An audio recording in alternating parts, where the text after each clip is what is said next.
Hi, Pamela. Really sorry I missed this one. I'm not sure how that happened, but thank you for letting me know. And good work in this one. Well, again, here we can see Hector really understands to turn away from you. And that is a super important skill for them to have and understand well, because we do need these like tandem turns and lap turns as a tool in our toolkit. And you can see here he's already made the lead leg change away. Now, where it happens makes him question which side of the jump to take. So in a tandem turn, now even though in the foundations we start it with the dog like almost next to us, when you're doing it on the flat, once you start to do tandem turns around uprights and on jumps and in sequences, you have to then be ahead of the dog because he needs the time to see the handling. Because here, like, he caught up to you and you're beginning to push the line to turn him away from you, and it creates a line that goes pretty much here, okay? Where if you're ahead of him, then he can first commit to come toward you, and then when you see that, that's when you start the turning. And also for this one, is we want him to go past the wing and turn on the flat. It's a little bit hard to draw it, but if he's coming from that direction, so going this way, go around the wing, turn on the flat, go back this way. You first have to be going that way, away from the obstacle, so that he can come toward you. That's not quite parallel, but you have to first commit him to you. And then when he's committed to you, you start the turning. He will then follow through on this line and turn away from you. Okay? So he has to see it and then react to it, because once we start to do it at speed, then they need to be able to prepare, and so they need to see the handling first. So here, because he was next to you, and then the handling starts, so he turns away, and then pretty much like he's on the line going to the wings, so he has to make a choice. So this one is about position and starting the tandem turn ahead of him. And over in general, I would suggest you to keep your hands a bit lower. In tandem turn, there's a lot of focus on hands that I hear from various coaches around, one mind and otherwise, but all 7 handling elements have to tell the turn.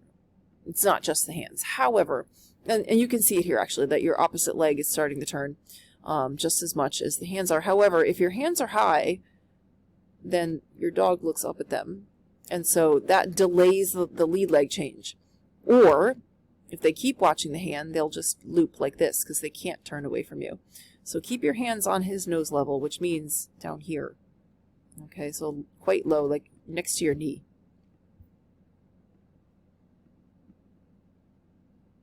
And you can see, like, he looked to his left and to his right a few times there, so I think he was not totally sure what that line was supposed to be.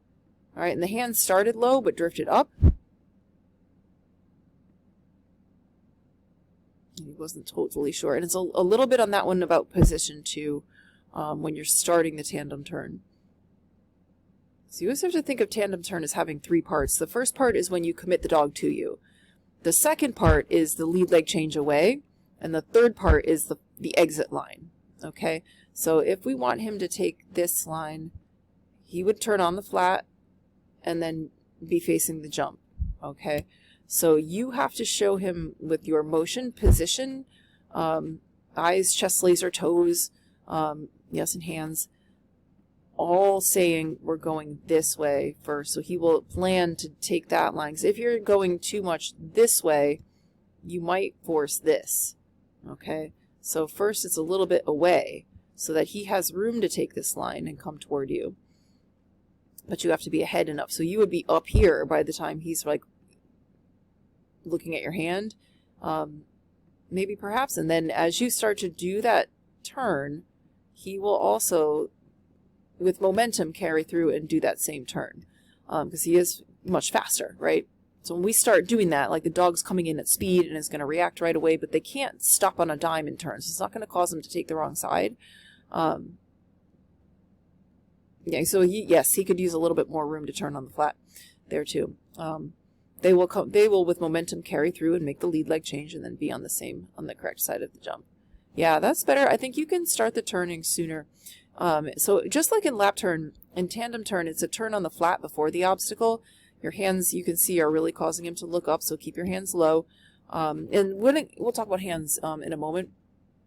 But yes, the lead leg change, the chest laser, toes, like all of the other handling elements are supporting that. But I think let's do this start the turning sooner and give him more room to turn on the flat, because on this line, he should be able to turn and be facing this, like in jumping in that direction, not turning, jumping, turning again on the landing.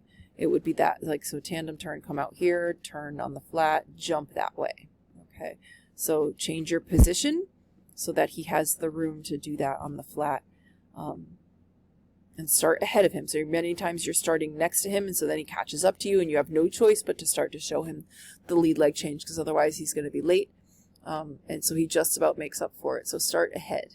Now, when it comes to hands in a tandem turn, our lesson says that you can use either hand depending on the dog and the situation, and this is true. There is also I believe an International Training Week or a video like that where Yako describes choosing which hand to use based on the tightness of the turn, and I think I really kind of like that for you and Hector, that if it's a really tight tandem turn, use the opposite hand.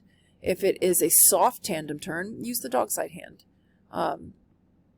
But either way, keep your hands low. Your hands are very high, and that can really cause lateness in the lead leg change, or a lack of a lead leg change, because he'll be looking up at your hands. Good. So now your head position is better. He still needed more room, because you can see there, like, the turning on the flat was not quite complete. So let's watch it. So a turn, but then take off. Okay, so the turn itself should be totally finished, and when takeoff happens, the dog should be facing the line that you intend on the exit of the jump. All right, so I think, because if your motion is going in the direction it is, then I think you plan for him to be also going that way. He is now jumping and going like this. He should jump this way, which means a turn over here. Okay, so we have to just do a little change of position so that he has that room to turn on the flat, and that your handler line is showing him that. Okay, so yes, you can be moving that way so that he will also come here. All right, but then we're looking to say, hey, turn here. So you have to be ahead and starting the turning up and over here, and he needs to see that from behind you. I really hate that this thing jumps around like that. Sorry about that. There we go.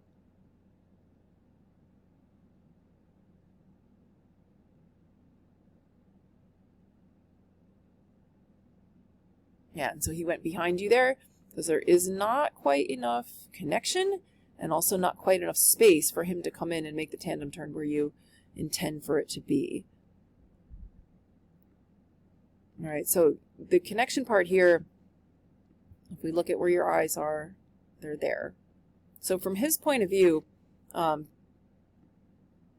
if you really want him to come in here based on the jump he's coming from, you really have to be looking at him. Okay, and you're just looking pretty much like there's some side profile, but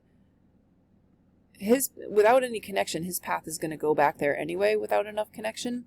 That's where the natural line goes. And so if we don't have enough connection to change that line, they will just go there. And they also will begin to anticipate a blind cross. So if you begin to like shift your gaze forward, the head turns in that direction. And so then the dog thinks you're going to turn your head all the way, and we end up with a blind cross. But I think there you needed, with that running on the dog's line, to really be looking at his landing for him to come in there. So you have the connection here, and then it starts to drop, and then it starts to drop a bit more, and I think he's planning a blind cross line.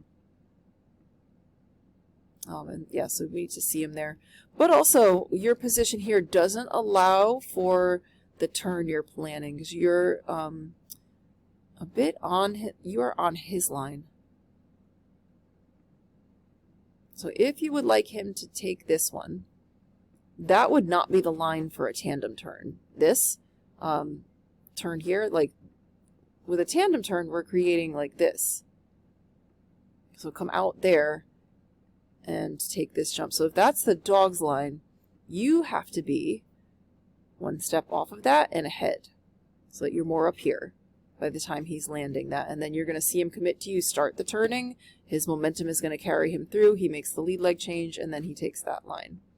Okay, so you're on his path, which means he would have to work really hard to come in here, and he wouldn't really have room to make the actual tandem turn.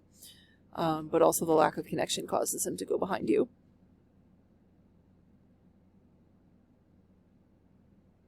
See him. So, and this, like when you're kind of leaning forward here, if this is intended to be running on the dog's line, you can be standing up and just turning your opposite arm. But if you're planning to do this, this is where you need to be headed this way, you can stand. It's just that your hand needs to be low, but you want to keep the same momentum. So it sort of seems to me like you're like really trying to bring him to you by doing that. Right, so it's like a little change in your motion there. But if you're really moving this way with just the hand low, then he's going to come toward you, because motion being the strongest handling element. Okay, so this is better. He still needs a bit more space to turn. So you're still just crowding his line a little bit, and when your hands, again, drift up, he looks up. And this is also because I think you need to be a little bit more ahead still when you start the tandem turn. So he ends up passing you on this one instead of turning next to you, turning with you. That's better. Still, he needs a little bit more room, but that was much better. All right, so see, you keep the motion going. He comes towards you. We need a bit more connection, though. Okay, now hands low, but we'll talk about that. But watch how the turning goes, where now we actually really are turning in tandem, okay? It still needs to be earlier and allowing him a little bit more room to turn on the flat, but that was much better.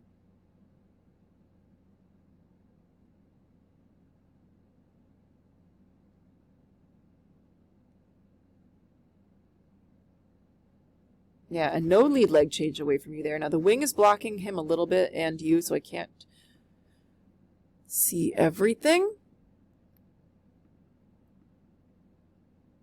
Okay, but here, connection, you are giving him lots of room, so that's really good.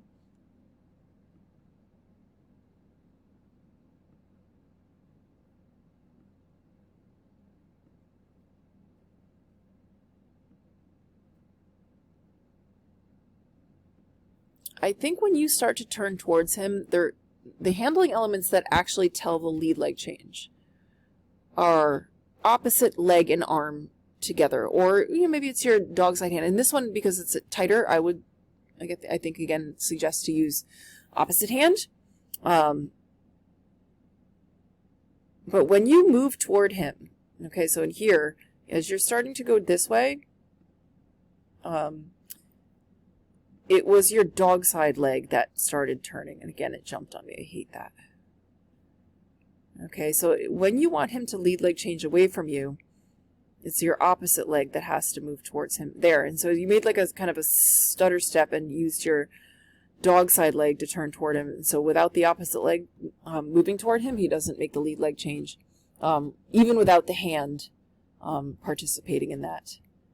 All right, so hands low and leg and arm together. So yeah, now your opposite leg is involved and he turns away from you. But let's make sure that the leg and arm are working together. So hands low, and we're really thinking about turn the nose. It's better though. Yeah, good. Good. These get better every time. Still be further ahead. Actually starting the tandem turn is a bit late. But connection is good here. As soon as he's committed to you, start turning. It's a little bit late. So I think you can be a little bit more ahead. Okay, good, really nice work. As I said, the tandem turns get better and better. So think about, carefully think about position, Remember, tandem turn has got 3 parts. So it's the part first that you commit him to you, then the part where you you tell him to turn his lead away from you, and then the exit line.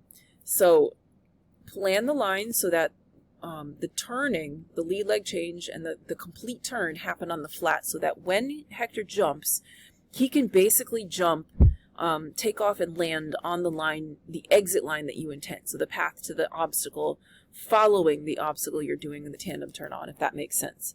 Because the turn itself should be on the flat.